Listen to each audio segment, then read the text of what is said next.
নমস্কার বন্ধুরা, তোমরা সবাই কেমন আছো? আশা করি সবাই ভালো আছো।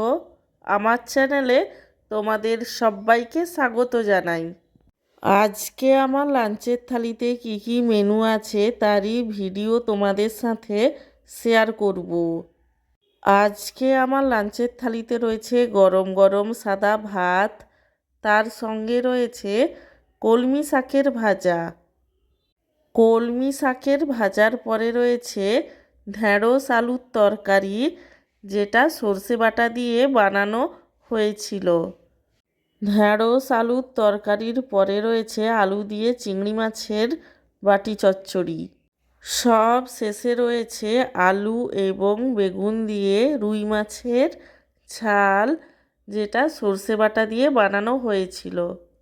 আমার আজকের এই লাঞ্চের থালির ভিডিওটি তোমাদের কেমন লাগলো সেটা কমেন্ট করে জানিও।